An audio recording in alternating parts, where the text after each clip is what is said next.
Most of the historical plans to restore the Roman Empire placed their authors as the new Roman emperors.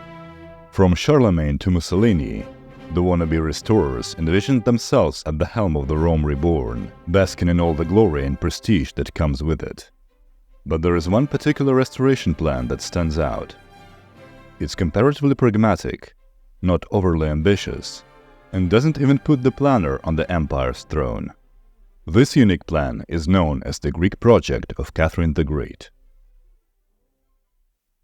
The 18th century was the time of Russian ascendance. The country entered the 1700s as the backwater of Europe.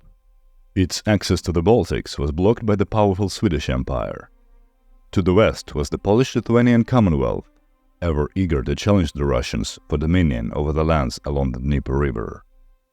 To the south, the Black Sea was more of an Ottoman lake.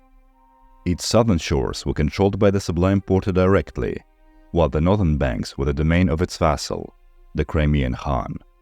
But in the first half of the 18th century, Russia has gained an upper hand over 2 out of 3 of its major rivals.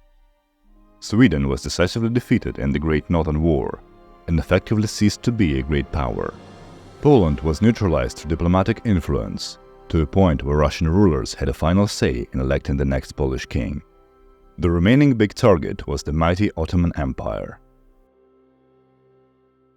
And the Ottomans were no longer as mighty as they were at the time of Mehmed and Suleiman.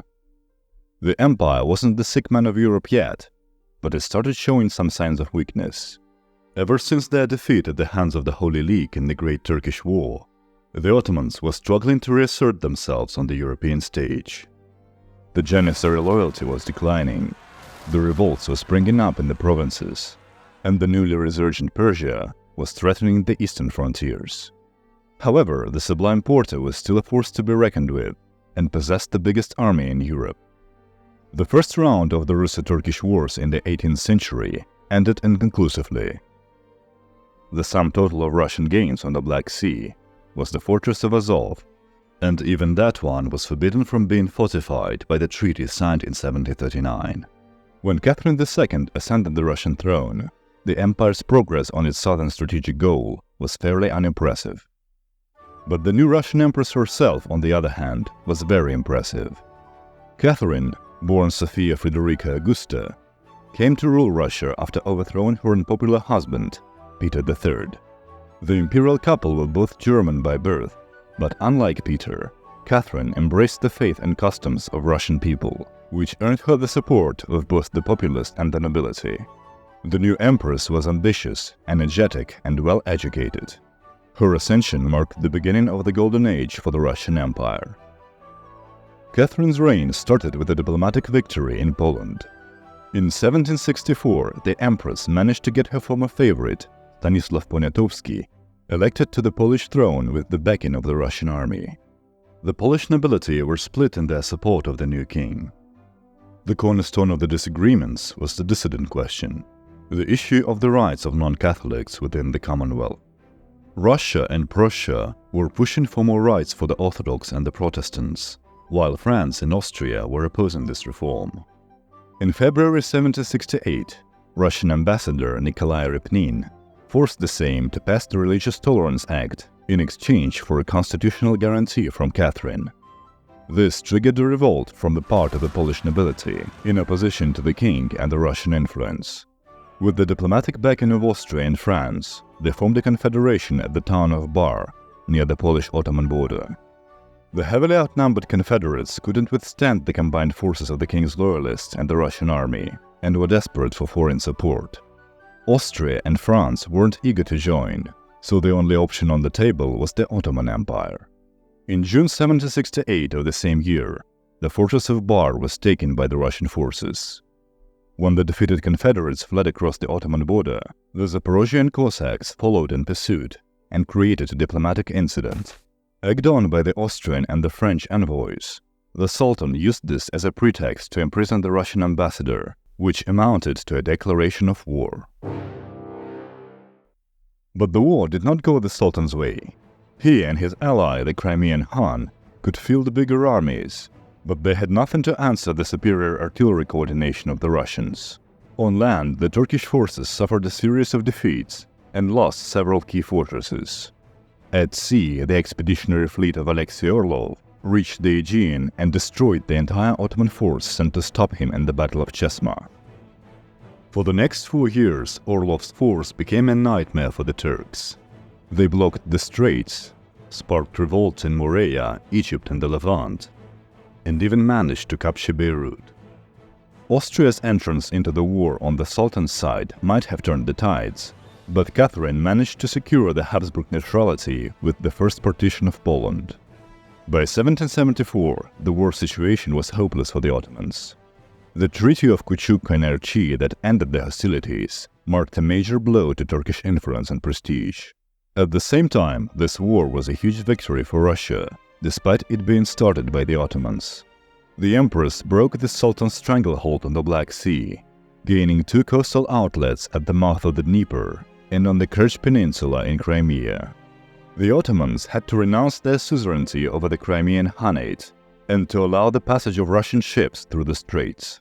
This privilege was also extended to the Orthodox Christians within the Ottoman Empire, who could now sail under the Russian flag and enjoyed the protection of St. Petersburg. These included the Moldavians and the Vlachs in the Danubian principalities, and most notably, the Greeks. The Greeks played a unique role in the war. I have already mentioned the revolt in Morea, sparked by the arrival of Alexei Orlov and his fleet. This was one of the major events of the war. It distracted the Ottoman forces and helped the Russian army advance on other fronts.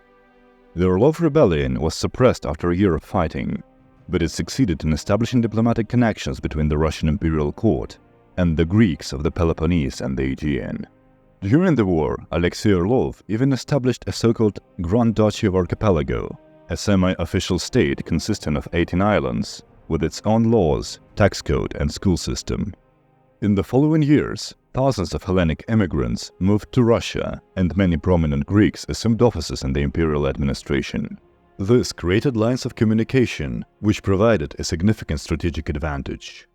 Russia could now foment unrest in the Orthodox regions of the Ottoman Empire more easily, in case of another confrontation with the Sublime Porte. And such a confrontation was sure to come. Catherine's ambitions far exceeded a couple of ports on the Black Sea. Without direct control of the straits, Russian shipping and trade could never be fully secure. With the first phase of the southern thrust now complete, the Empress set her sights on the Bosphorus. But the role that the Greeks played in Catherine's plans wasn't purely geopolitical. Catherine's reign was also marked with a fascination with Greek culture. The Empress was a woman of the Enlightenment, and like many of her friends, loved classical antiquity. The Greek influx into the empire played well into it. Many Hellenic scholars and artists were invited to the Russian capital to share their knowledge and skills. Russian architecture and art of this period were inspired by Hellenistic and Byzantine traditions. Many cities founded in the newly acquired territories were given Greek names. Kherson was founded in the mouth of the Dnieper, bearing the same name as the ancient Greek colony, where Prince Vladimir received his baptism, starting the Christianization of the Rus. The Crimean trading port of Kaffa was given back its historical name Theodosia. Colonies with names like Mariupol, Stavropol and others sprung around the Azov Sea coast and the Pontic steppe, and became the new homes of many Greek immigrants. This Greek naming fashion even found its way into the Romanov imperial dynasty. The first grandson of the empress was named Alexander. In her correspondence, Catherine revealed that his name was inspired by both the Russian warrior saint Alexander Nevsky and the legendary king of Macedon. Russian poet and senator Gavril Derzhavin composed a poem in his honor called "To the Purple-born Child of the North," purple-born being the ancient epithet of the Byzantine emperors. Catherine's second grandson's name was chosen to be even more conspicuous. "They asked me who's going to be the godfather," writes Catherine in her autobiography. "I said only my best friend Abdul Hamid can fit this role. But since it's improper for a Turk to baptize a Christian, at least we can honor him by naming the baby Constantine." Constantine was an unusual name for a member of the Romanov dynasty. but it was the most popular name of the Eastern Roman emperors. For the Greeks, Constantine was the name of both the founder of Constantinople and the last Byzantine emperor, Constantine XI. The reincarnation of the Marble King was fabled to herald the restoration of the empire. Of course, now the city of Constantine was ruled over by the Ottoman Sultan Abdul Hamid, whom Catherine mockingly calls "my best friend" in her notes. Young Constantine Pavlovich was slated to receive a Hellenic upbringing. Even his wet nurse was a Greek woman. At the feast celebrating the birth of Constantine, the choir sang songs in ancient Greek to the guests, many of whom were foreign dignitaries. The only more obvious way to signal the intention to take Constantinople would have been to say it out loud. The foreign diplomats, however, weren't too enthusiastic about Catherine's ambition. Sweden and Prussia were wary of the growing Russian might.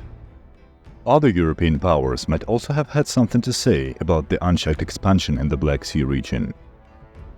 But despite these concerns, the emperors thought that the time was ripe for such an endeavor. The attention of the Western Europe was focused on the American War of Independence. The Great Britain was trying its hardest to put down the revolt of the 13 colonies, while France, Spain and the Netherlands were working to make it even harder for the Brits. The Prussian king Frederick II was getting old and would not intervene on the Sultan's behalf without strong Western backing, according to Catherine's estimation. Plus, the Empress had just found a willing partner for her plans at the court of Vienna. But why would the Austrians be willing to ally with Russia? Wasn't Austria just recently trying to foil Catherine's plans in Poland and egging on the Ottomans to declare war on Russia? The reason for this pivot was the change in Austrian leadership. The previous head of the Habsburg family was Maria Theresa, and she wasn't overly fond of Catherine's Russia. She viewed the Orthodox Empire as a competition and still held some grudge over the Russians quitting during the 7 Years' War.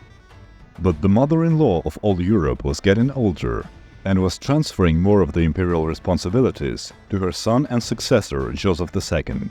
Joseph had another vision for the future of Russo-Austrian relations. For him, Russia was a valuable partner in dividing the spheres of influence. In 1772, Joseph lobbied the Austrian entrance into the Tripartite Pact to partition Poland, and he remained in correspondence with Catherine ever since. It did not take long for them to find a common ground on the Eastern question. In 1780, Joseph and Catherine met in Mogilev to discuss their shared vision for the future of the Balkans. In November of the same year, Maria Theresa died, and Joseph assumed full control of Austrian foreign policy. In 1781, the alliance between Russia and Austria was formalized. The Ottomans now had to be on guard against both the northern and the western neighbor. To finalize the plan, Austria and Russia needed to determine who gets what in case of a victory over the Turks. Bickering over the spoils was the last things the Allies needed to distract them when the war would come. The Grand Chancellor of the Russian Empire, Alexander Bezborodko, presented Catherine with a Memorial on Political Affairs, a document outlining the totality of Russian foreign policy. Among other things, he included different scenarios for carving up the Ottoman possessions in Europe between Austria and Russia. If the war between the Allies and the Sublime Porte would be going with moderate success, wrote Bezborodko, then it may be prudent to offer the Sultan peace on modest terms. According to these modest terms, Russia was supposed to get the Crimean Peninsula and all the lands and fortresses east of the Dniester, while Austria was to be given back their former possessions in the Balkans, ceded by the Treaty of 1739. In addition, Bezborodko proposed the creation of a buffer state on the Danube. This buffer state would have been formed out of Moldova, Wallachia and Bessarabia, and would be given the name Dacia. Essentially, this would have meant creating Romania some 80 years ahead of schedule. However, Bezborodko also had another plan. Here's what he wrote on this topic. But suppose the stubbornness of the Porte on one hand, and our successes on the other, would offer ways for the annihilation of Turkey, and the restoration of the Greek Empire with your Imperial Majesty's grandson at the helm. Here we'd also need to determine the exact borders of the empire beforehand, assigning them in the Turkish possessions in Europe, as well as in the islands of the archipelago. We'd need to assume that the court of Vienna would like to have some privileges for their Mediterranean trade, that England, France and Spain may also demand some concessions, that the Republic of Venice would present their claim on Morea, which we shouldn't give them but better substitute it for some islands. It may be that France and Spain would intend to take ports in Egypt or elsewhere on the African coastline, for which we shouldn't be objecting much. The Empress evidently liked her minister's work. In a letter to Joseph II sent on the 21st of September 1782, she relayed his plans almost verbatim. The only difference for the first variant was that she didn't mention the fate of Crimea at all. Catherine planned to annex the Khanate before going to war, and didn't want to ask Joseph's permission to do so. Other than that, every point in Catherine's moderate variant goes in accordance with Bezborodko's memorial. The ambitious variant followed the Chancellor's outline as well. In case the two empires managed to expel the Turks from Europe, Catherine proposed the revival of the ancient Greek Empire, with her 3-year-old grandson as its emperor. Constantine would renounce all his claims on the Russian throne, and his empire would remain neutral in all affairs concerning Austria and Russia. Funnily enough, Constantine wouldn't have become the youngest Byzantine emperor, even if the whole thing happened the next day. The record of the 2-year-old Michael III was very hard to beat. According to the plan, Constantine's Neo-Byzantium would get the Ottoman possessions in Europe and the islands of the Aegean. To appease Joseph, Catherine gave him a carte blanche on drawing the new empire's western border, so that the Habsburgs could claim as much of the Balkans as they wanted.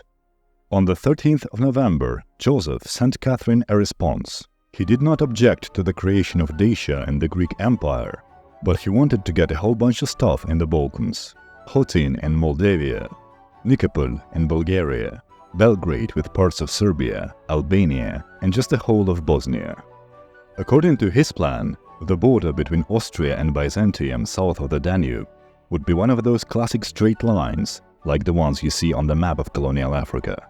Surely drawing a straight-line border in the Balkans wasn't going to create any problems in the future. To add to all those gains, Joseph was also planning to annex Istria and Dalmatia. The fact that Istria and Dalmatia were owned by Venice and not by the Ottomans didn't bother him much. He proposed to reimburse the Venetians by giving them Cyprus, Crete, Morea, and a couple of random islands in the Aegean. Truly, Joseph II was a geopolitical genius ahead of his time. Sadly, we'll never know what Catherine and her ministers thought of Joseph's visionary plan. The two monarchs never mentioned the issue in the mutual correspondence again. You can see that the point of contention between the plans of Bezborodko and of Joseph was Morea. Bezborodko was staunchly against giving it away to anyone except the restored empire, while the Habsburg wanted to use it as a bargaining chip in his own negotiations with Venice. Morea was the heartland of the Greek independence movement, so Bezborodko's stance on this question was much more reasonable and informed than what Joseph proposed. But even if they'd managed to polish out the details, the Austrian ambitions were disproportionate to their abilities. Plus, the perfect diplomatic conditions to put the plan in motion were quickly disappearing. The American War of Independence was winding down, and in January 1783, France, Spain and Britain signed a treaty to end the hostilities. Catherine suspected that France was rushing to defend the Ottomans from the combined Russo-Austrian threat. The opportunity for an aggressive move was gone, so now the planners had to bait the Turks into declaring war themselves. The biggest test for the Sultan's patience came in 1783, when Russia annexed the Crimean Khanate. The Treaty of Küçük-Kaynarca guaranteed the independence and neutrality of the Khanate, but in reality it remained a diplomatic battleground. Both the Russians and the Turks were spending a lot of money and resources to get their preferred candidate into power, and both were accusing each other of interference. In 1783, Catherine decided to flip the board, intervened in the ongoing civil war in Crimea, and just annexed the peninsula into Russia. The Sultan didn't take the bait immediately, but in 1787, when the Empress went on tour around the Crimea, the Ottomans started issuing protests and demanding the restoration of the Khanate. Emboldened by the promises of backing from France and England, Abdul Hamid once again declared war on Russia. For Joseph and Catherine, this was the best chance to implement their designs. However, while the Russians were again victorious on both land and sea, the performance of the Austrian army was less than stellar. The Austrians failed to make any significant progress, lost a number of battles, and when Joseph II died in 1790, sued for a separate peace. The Russian army was advancing, but the Ottomans offered significant resistance, so the progress was slower than Catherine desired. Still, in a couple of years, the Turkish military was on its last leg.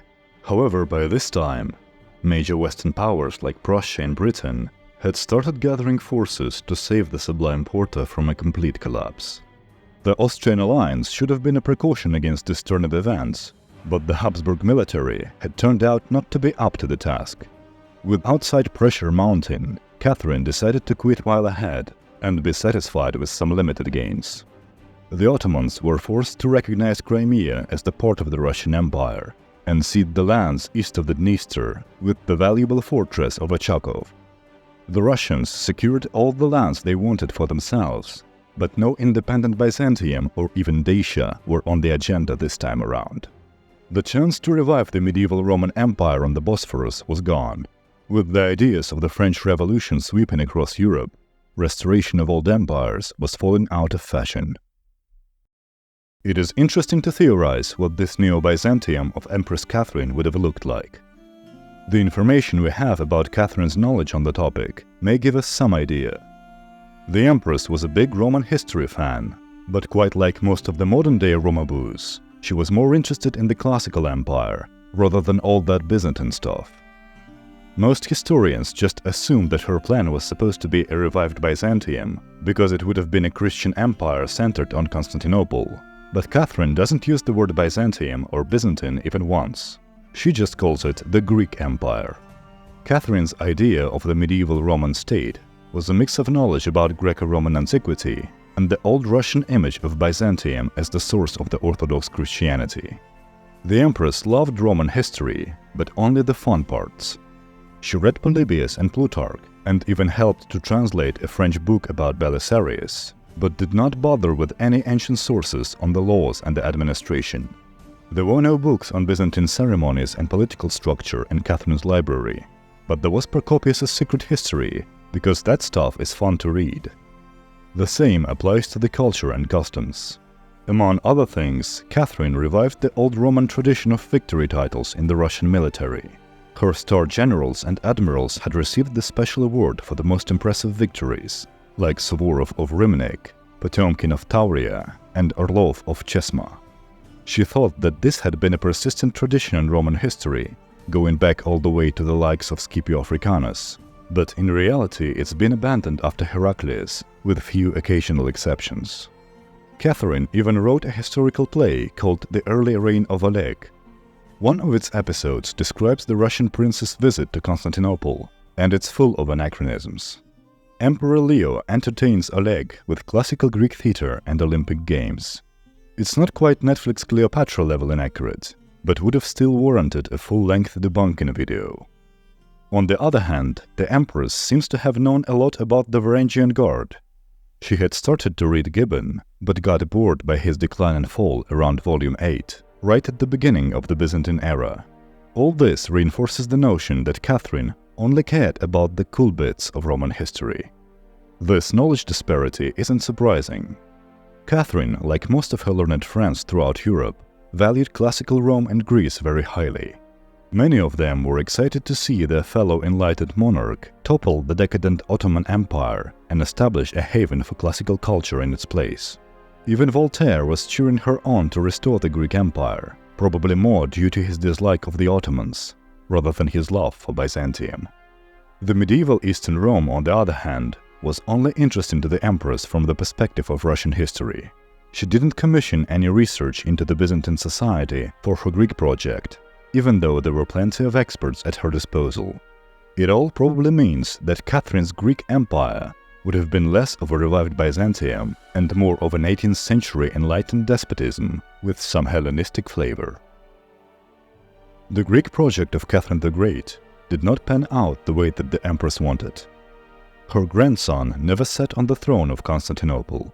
After Catherine died, and the turbulent years of the Napoleonic Wars had passed, the Russian emperors did not give up their struggle for influence in the Balkans. But in keeping up with the times, their new Balkan initiatives were driven more by popular principles like ethnicity and religion, rather than old dynastic claims. The 19th century Tsars positioned themselves as the protectors of the Slavs and the Orthodox people, so trading the lands of the Serbs and the Bulgars from one empire to another could not have been their policy. In 1780, Catherine II was content with giving all of Serbia to the Habsburgs. In 1914, Tsar Nicholas II had to decide what to do about the Habsburgs trying to annex Serbia, and we all know how that ended. Catherine's Greek project has a peculiar legacy. On one hand, it was an opportunistic plot to carve out buffer states in the Balkans, which was abandoned as soon as its parties got distracted by more important events. On the other hand, the Russians have succeeded in establishing a geographical, diplomatic, and cultural connection to the ancient cradle of their faith. The settlements established in those decades still stand today as the big urban centers of the region, populated by the Russians and the Ukrainians, but bearing the same Greek names. It also turned out to be a major influence on the Greek independence movement, so while the stated geopolitical goals were not completely met, we shouldn't be underestimating its long-term effect by the lack of a flashy triumphal procession through the streets of Constantinople. I hope you enjoyed the video. If you have any questions left on the topic, feel free to put them in the comments. I'd like to give special thanks to my Patreon supporters, Mulai Cherkawi, Conventus Orbis, Picamis, Mikius Porcius, and others. And to the rest of you, thanks a lot for watching to the end, and I will see you in the next one.